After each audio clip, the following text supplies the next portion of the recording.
Good morning, जय श्री स्वामीनारायण। प्रकरण 1 अपनी आसपासना द्रव्यों। सौ प्रथम अपने द्रव्यनी व्याख्या, त्यारबाद द्रव्य सानो बनेलू छे ई द्रव्यनी भौतिक अवस्था एना लक्षणों अने त्यारबाद घन प्रवाही अने वायु अवस्थानी लाक्षणिकताओं आपणे आगळ जोई। तो हवे पछीनो आपणो जे मुद्दो छे एटले शुं द्रव्य पोतानी अवस्था बदली शके छे ए जोशुं। शुं द्रव्य पोतानी अवस्था बदली शके छे। तो एनुं सौथी उदाहरण आपणे जोईए तो पाणी। पाणी प्रवाही स्वरूपे होय छे, आपणे जे नॉर्मल पाणी। हवे एने ठंडू करीए छीए तो एनुं स्वरूप शुं थई जाय छे? बरफ, એટલે ઘન સ્વરૂપ થઈ જાય છે। અને એને ગરમી આપીએ એટલે કે એને તો ગરમી આપીએ તો એ શેનામાં રૂપાંતરિત થાય છે? વરાળ સ્વરૂપમાં થાય છે ને। તો પાણી એવું છે કે તે ત્રણેય સ્વરૂપમાં જોવા મળે છે। બરફ હોય ત્યારે શું હશે? ઘન। પાણી પ્રવાહી અને વરાળ હોય તો વાયુ સ્વરૂપે। હવે તમને કોઈ એમ કહે કે એનું અણુસૂત્ર લખો, કઈ રીતે લખશો? તો જો હવે હું એમ કહું કે આ બધા સ્વરૂપ તો પાણીના જ છે, તો બધામાં શું આવશે? H2O H2O H2O। પણ જે ઘન છે એના માટે આપણે શું લખશું? અહીંયા S। એનો મતલબ થશે સોલિડ ફોર્મ, એટલે કે H2O છે પણ કેવું છે?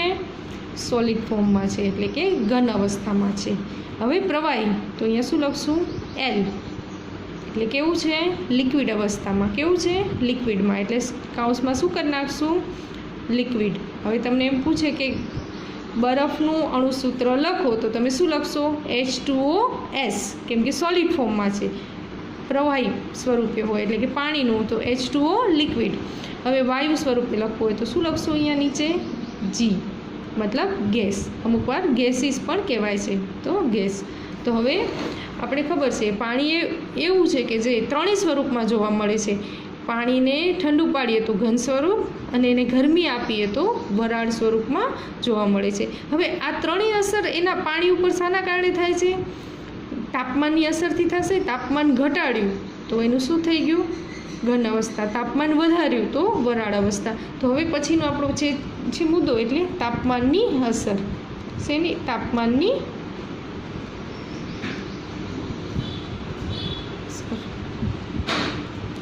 એક પ્રયોગ કરવામાં આવે છે। તમને અહીં આકૃતિ દેખાય છે, એમાં આ એક બીકર લેવામાં આવે છે। બીકરની અંદર બરફ ઉમેરવામાં આવે છે અને એની સાથે એક થર્મોમીટર રાખવામાં આવે છે। કાચના સળીઓથી એને હલાવવા માટે રાખવામાં આવે છે। નીચે અહીંયા બર્નર દ્વારા એને શું આપવામાં આવે છે? ગરમી આપવામાં આવે છે। હવે આ ગરમી આપવાથી હવે આપણે બધાને ખબર છે શું થશે? આ બરફ પીગળવાનું શરૂ થશે ને ત્યારનું આપણે તાપમાન નોંધશું। તો જે આ ઘનથી પ્રવાહી સ્વરૂપમાં જે રૂપાંતરણ થાય છે એને શું કહેવામાં આવશે? ગલન બિંદુ। હવે અને એને થર્મોમીટર વડે એનું તાપમાન જોશું તો એ તાપમાન જે તાપમાને ઘન પ્રવાહીનું પ્રવાહી સ્વરૂપમાં રૂપાંતર થવાનું શરૂ થશે અને એનું ગલન બિંદુ કહેવામાં આવશે।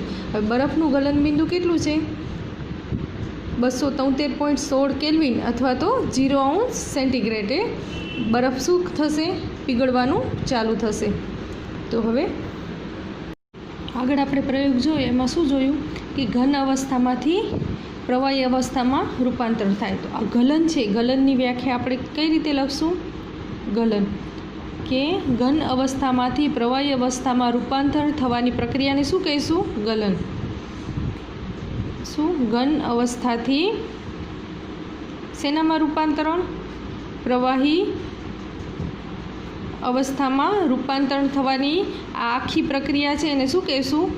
ગલન। હવે આપણે વ્યાખ્યા લખવાનું કહે તો આપણે લખી શકીએ ને કે ઘન અવસ્થામાંથી પ્રવાહી અવસ્થામાં રૂપાંતર થવાની પ્રક્રિયાને ગલન કહેવાશે। હવે ગલન બિંદુ, ગલન પ્રક્રિયા છે ને ગલન બિંદુ નેક્સ્ટ હવે છે એ ગલનબિંદુ.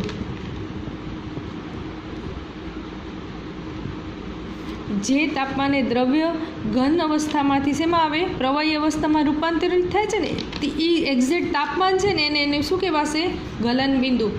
ગળે છે એટલે શું આવશે, ગલનબિંદુ. તો શું લખશું આપણે, જે તાપમાને દ્રવ્ય છે ને એ શેનામાંથી, ઘન અવસ્થામાંથી શેમાં રૂપાંતરિત થશે, પ્રવાહીમાં. પ્રવાહી અવસ્થામાં રૂપાંતરિત થાય છે તે તાપમાનને શું કહેશું, ગલનબિંદુ. તે તાપમાનને ગલનબિંદુ કહેશું. જો ગલનબિંદુ અને ગલન એક પ્રક્રિયા છે, ક્રિયા છે, અને આ ગલનબિંદુ એ એક એક્ઝેક્ટ તાપમાન છે કે જે તાપમાને ઘન અવસ્થામાંથી શેમાં રૂપાંતરિત થાય છે, પ્રવાહી અવસ્થામાં રૂપાંતરિત થાય છે. એ તાપમાનને આપણે શું કહીશું, ગલનબિંદુ. હવે તમને સમજાઈ ગયું હશે ગલન એટલે શું અને ગલનબિંદુ એટલે શું. તો હવે હમણાં જ આપણે જોયું કે બરફ છે, બરફનું શેમાં રૂપાંતર થાય છે, બરફ એનું આપણે શેમાં રૂપાંતર થાય છે, પ્રવાહીમાં થાય છે ને. તો આ બરફનું પ્રવાહીમાં રૂપાંતર થાય છે તો બરફનું શું આવશે, ગલનબિંદુ. અને બરફનું ગલનબિંદુ કેટલું છે, 0° સેન્ટીગ્રેડ. કેટલું છે, 0° સેન્ટીગ્રેડ. હવે મને આને કેલ્વિનમાં રૂપાંતરિત કરવું છે તો શું કરશું, એડ 273 પ્લસ કરશું તો 273.16 છે આમ તો, પણ આપણે 16 નોર્મલી અવોઇડ કરીએ છીએ. તો જે આપણું તાપમાન આપ્યું છે એનામાં આપણે કેટલા સેન્ટીગ્રેડ આપ્યા છે એમાં 273 એડ કરશું તો એ આપણને જે મળશે એ શું હશે, કેલ્વિન. તો બરફમાંથી પ્રવાહીનું રૂપાંતરિત થાય છે તો એનું ગલનબિંદુ કેટલું થશે, 273 કેલ્વિન. અને સેલ્સિયસમાં પૂછે તો 0° સેલ્સિયસ. તો હવે બીજી આપણને શું ખબર પડી કે સેલ્સિયસ ટુ કેલ્વિન આપણે કન્વર્ટ કરવા છે તો શું ઉમેરશું, 273. અને આનાથી ઊંધું પૂછે તો પણ હવે તમે કરી શકશો કે કેલ્વિન ટુ સેલ્સિયસ જઈએ તો અહીંયા પ્લસ કરીએ છીએ તો આમાં શું થશે, માઇનસ થશે. સમજાઈ ગયું. હવે આપણે અત્યારે શું જોયું, ગલન અને ગલનબિંદુ. અને બરફનું ગલનબિંદુ કેટલું છે, 0° સેન્ટીગ્રેડે. જે હમણાં આગળ આપણે પ્રયોગ જોયો ને એ પ્રયોગમાં 0° સેન્ટીગ્રેડે બરફ છે એ શેમાં રૂપાંતરિત થાય છે, પ્રવાહીમાં રૂપાંતરિત થાય છે. ઉષ્મા ગલન હમણાં આપણે જોયું અને ઉષ્મા આપણને ખબર છે. હવે આ ગલનગુપ્ત ઉષ્મા શું છે એ હવે જોશું. બરફની ગલનગુપ્ત ઉષ્મા કેટલી છે, 0° સેન્ટીગ્રેડ છે.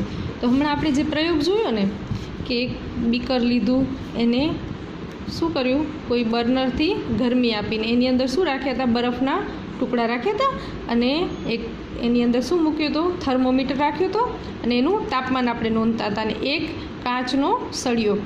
હવે આપણે આ પ્રયોગ કર્યો ને ત્યારે જોતા હતા કે બરફની પીગળવાની શરૂઆત ક્યારે થાય છે, 0° સેન્ટીગ્રેડે.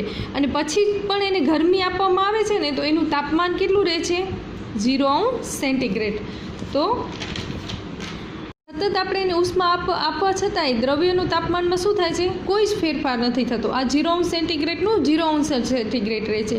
એટલે બરફ એ ઘન સ્વરૂપે છે અને તેના કણો વચ્ચે શું હશે, આંતરાણવીય બળ હશે. અને જે શું હોય છે, સૌથી વધુ હોય છે જે આ કણો વચ્ચે રહેલા આકર્ષણ બળને તોડવા માટે શું ખર્ચાશે, ઉષ્મા ખર્ચાશે. હવે આપણે જે આ બરફ પીગળવાની શરૂઆત તો 0° સેન્ટીગ્રેડે થઈ ગઈ છે, પણ હજી અંદર જે બરફ અંદર હશે એને પીગળવા માટે અંદર બરફ વચ્ચે શું હશે, આંતરાણવીય બળ હશે જે ઘન અવસ્થામાં છે. હવે એને પીગળવા માટે પણ શેની જરૂર પડશે, ઉષ્માની જરૂર પડશે. અહીંયાથી આપણે ઉષ્મા આપીએ છીએ છતાં પણ એનું શું થાય છે, તાપમાનમાં વધારો થતો નથી. શું રહે છે, 0° સેન્ટીગ્રેડ જ રહે છે.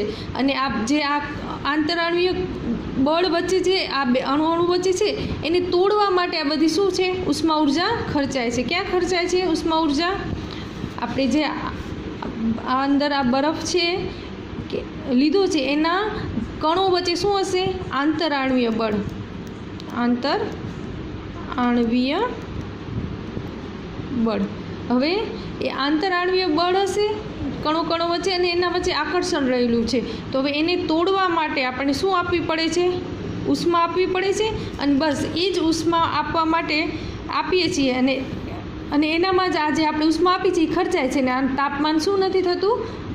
વધતું નથી. અને બીજું એવું પણ માનવામાં આવે છે કે તેમાં ઉષ્માના પાત્રો, આ જે પાત્ર છે ને એની સપાટી વચ્ચે પણ શું હશે? જેના આ પાત્ર છે એની આ પાત્રની દિવાલમાં સંઘટકોમાં પણ શું હશે? છુપાયેલી એટલે કે ગુપ્ત ઉષ્મા હશે. હવે આ જે તાપમાન છે, જે તાપમાને પીગળવાની શરૂઆત થઈ અને આપણે હજી પણ ઉષ્મા આપીએ છીએ કેમ કે સંપૂર્ણ પીગળશે પછી એનું તાપમાન વધશે. તો એ જે ગાળો છે એને શું કહેવાશે? ગલનગુપ્ત ઉષ્મા. હવે એની વ્યાખ્યા લખવી છે. આ પ્રયોગ જોયો. હવે એની વ્યાખ્યા લખવી હોય તો આપણે શું લખી શકીએ? કોઈ પદાર્થ છે, પદાર્થના આપણે કયું તાપમાન હતું? ગલનબિંદુ હતું ને. ગલનબિંદુએ પીગળવાની શરૂઆત થઈ ગઈ છે એટલે ગલનબિંદુએ. અને વાતાવરણ કેવું છે? જેવું આપણે અન્ય કોઈ બહારનું વાતાવરણ આપ્યું નથી એટલે ગલનબિંદુએ અને એક વાતાવરણે એટલે કે એકમ વાતાવરણે, જે વાતાવરણ છે એ જ વાતાવરણ, એકમ વાતાવરણે દબાણે, અન્ય કોઈ દબાણ પણ નથી આપ્યું, એક કેવો કિલોગ્રામ બરફ લીધો છે. એને પીગળવા માટે જે જરૂરી ઉર્જા જોઈએ છે એને શું કહીશું? ગલનગુપ્ત ઉષ્મા. શું કહીશું? આ 1 કિલોગ્રામ બરફને પીગળવા માટે જરૂરી ઉષ્મા છે એને શું કહીશું? ગલનગુપ્ત ઉષ્મા.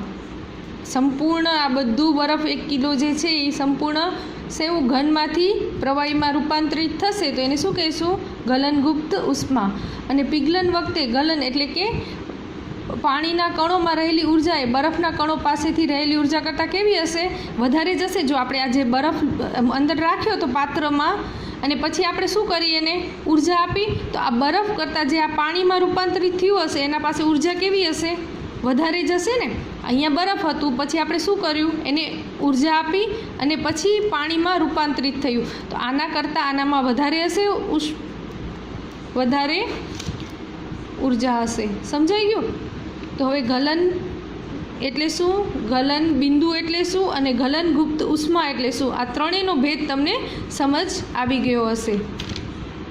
ક્યારે બરફનું ઉત્કલન બિંદુ નહીં હોય, બરફનું શું હશે? ગલન બિંદુ. કેમ કે એ ઘનથી પ્રવાહીમાં રૂપાંતરિત થાય છે. આગલો હવે આપણો ઈ જ છે ઉત્કલન બિંદુને ઈ જ જોશું. પણ બરફનું ઓલવેઝ શું હોય? ગલન બિંદુ. નેક્સ્ટ છે બાષ્પીભવન.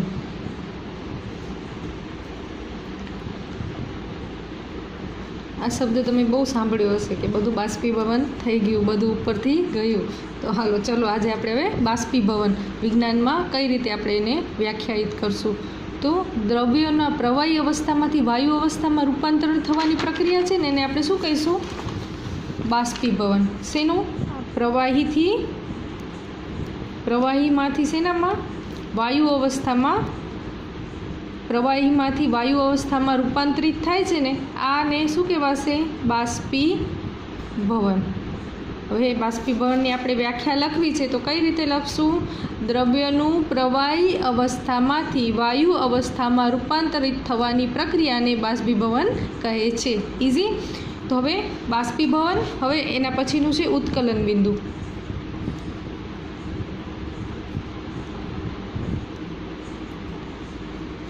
જે તાપમાને દ્રવ્યની પ્રવાહી અવસ્થામાંથી વાયુ અવસ્થામાં રૂપાંતરિત થાય છે ઉત્કલન બિંદુ. જે તાપમાને દ્રવ્યની પ્રવાહી અવસ્થામાંથી વાયુ અવસ્થામાં રૂપાંતરિત થાય છે તે તાપમાને તે પ્રવાહીનું ઉત્કલન બિંદુ કહે છે. એટલે શું છે? જે તાપમાને એક પર્ટિક્યુલર તાપમાને શું થશે? આ ફિક્સ તાપમાને શું થશે? આ પ્રવાહી હશે ને એનું શેનામાં રૂપાંતર થશે? વાયુમાં. તો આ જે પર્ટિક્યુલર તાપમાન છે એને એ પ્રવાહીનું શું કહેશું? ઉત્કલન બિંદુ. સમજાણું? આગળ જ હમણાં આપણે શું જોયું? ગલનની પ્રક્રિયા અને ગલન બિંદુ. અને હવે અહીંયા પ્રવાહીથી વાયુમાં રૂપાંતરિત થાય છે તો એનામાં શું હશે? ઉત્કલન બિંદુ. તો હવે આપણે આગળ જોયું બરફ. બરફનું શેમાં રૂપાંતરણ થતું હતું? પ્રવાહીમાં રૂપાંતરિત થતું હતું અને ત્યારે એની શું હતી? એનું ગલન બિંદુ હતું. તો હવે અહીંયા આપણે શું પાણીનું શેમાં રૂપાંતરણ થશે? વરાળમાં થશે. પાણીનું રૂપાંતરણ શેમાં થશે? વરાળમાં થશે. તો આ પાણીનું વરાળમાં રૂપાંતરણ થશે એ એક્ઝેક્ટ તાપમાન, જે તાપમાને પાણીમાંથી વરાળ બનવાની શરૂઆત થશે એ તાપમાનને શું કહેશું? પાણીનું ઉત્કલન બિંદુ. શું કહેશું? ઉત્કલન બિંદુ. તો પાણીનું ઉત્કલન બિંદુ કેટલા અંશ સેન્ટીગ્રેડ છે? 100 અંશ સેન્ટીગ્રેડ છે. અને આગળ હમણાં જ જોયું કે આપણે સેલ્સિયસને શેનામાં? કેલ્વિનમાં કન્વર્ટ કરવા છે. તો શું એનામાં એડ કરશું? 273 એડ કરશું એટલે 373 કેલ્વિન શું છે? પાણીનું ઉત્કલન બિંદુ છે. હવે તમને ખબર પડી જશે પાણીનું ક્યારે ગલન બિંદુ નહીં હોય અને બરફનું ક્યારે ઉત્કલન બિંદુ નહીં. બરફનું શું થશે? પાણીમાં રૂપાંતરણ થશે એટલે એનું ગલન બિંદુ હશે ને પાણીનું વરાળમાં રૂપાંતરણ થશે ત્યારે એનું ઉત્કલન બિંદુ હશે. શું કર્યું આપણે? 0 અંશ સેન્ટીગ્રેડમાં આપણે 273 ઉમેર્યા એટલે કેટલા આવ્યા? 373 કેલ્વિન. તો પાણીનું ઉત્કલન બિંદુ હવે મળી ગયું. હવે એના પછી આપણે જેમ ગલનગુપ્ત ઉષ્મા જોઈતી ને, હવે એના પછીનો છે બાષ્પીભવન ગુપ્ત ઉષ્મા અથવા તો ઉત્કલન ગુપ્ત ઉષ્મા. બાષ્પીભવન ગુપ્ત ઉષ્મા અથવા તો ઉત્કલન ગુપ્ત ઉષ્મા. હવે હમણાં જ આપણે શું જોયું? ગલન ગુપ્ત ઉષ્મા જોઈને એવી જ રીતે આ બાષ્પીભવન ગુપ્ત ઉષ્મા, જે કોઈ એક તાપમાને છે ને આમાં પ્રવાહી રહેલું છે એનું શેનામાં? વરાળમાં રૂપાંતરણ થવાની શું થઈ જશે? શરૂઆત થઈ જશે. આપણે એને ઉષ્મા આપશું પણ પછી એનું તાપમાન છે ને એ વધશે નહીં. એક્ઝેક્ટ એ તાપમાને વરાળમાં રૂપાંતરિત થવાનું શરૂઆત થશે પછી એ જ તાપમાન કન્ટિન્યુ રહેશે.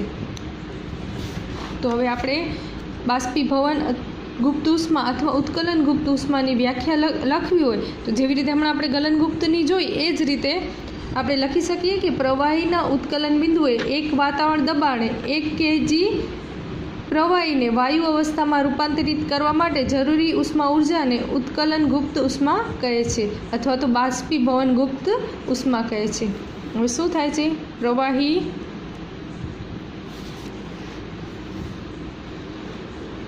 પ્રવાહીને એક વાતાવરણ દબાણે અથવા એકમ વાતાવરણ દબાણે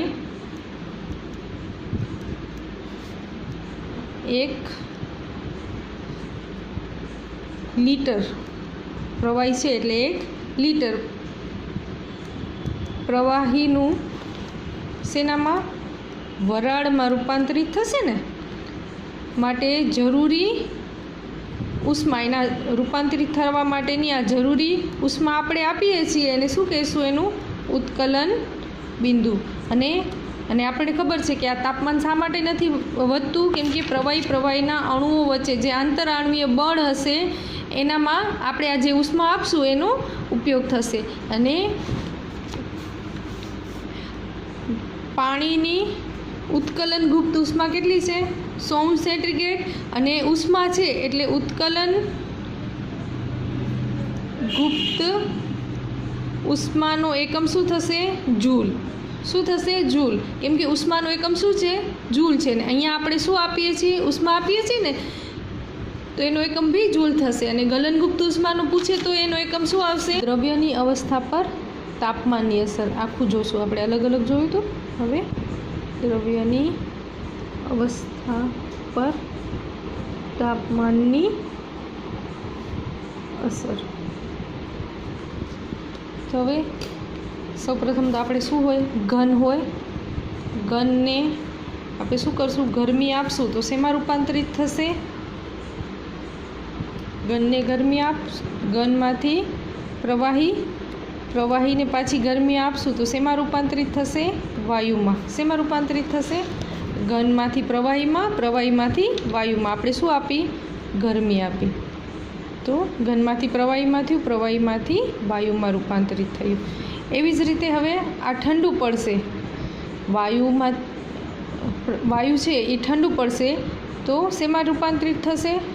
પ્રવાહીમાં હવે તમે કહેશો આવું કેવું? તમે ઘરે જ્યારે મમ્મી ક્યારેક શાક બનાવતી હશે તો ઉપર થાળી કે કાંઈ ઢાંકી હશે ત્યારે તમને પાણીના ટીપાં જોવા મળે છે. એ શેનું છે? એ વરાળનું શેમાં રૂપાંતરિત થયું છે? વરાળનું પ્રવાહીમાં રૂપાંતરિત થયું છે. એટલે ઠંડુ પડશે અને પ્રવાહી ઠંડુ પડશે તો ઘનમાં.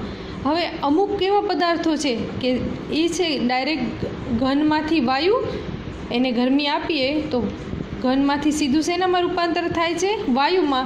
અને વાયુ ઠંડુ પડે એટલે વાયુમાંથી ઘનમાં રૂપાંતરિત થાય છે.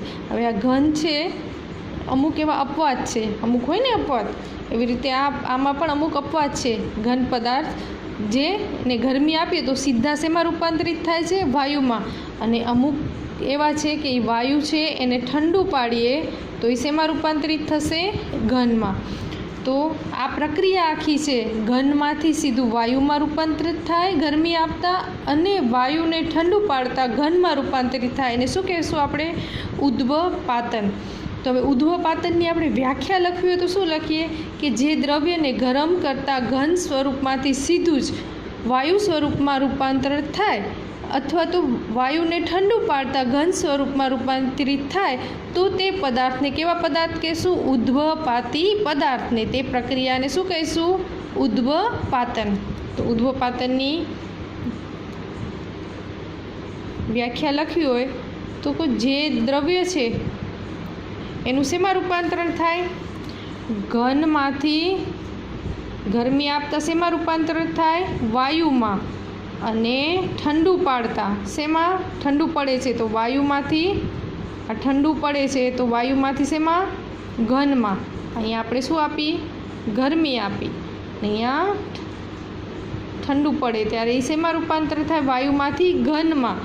તો તેવા પદાર્થને, આવા જે પદાર્થ હશે એને શું કહીશું? તેવા પદાર્થને ઉદ્વપાતી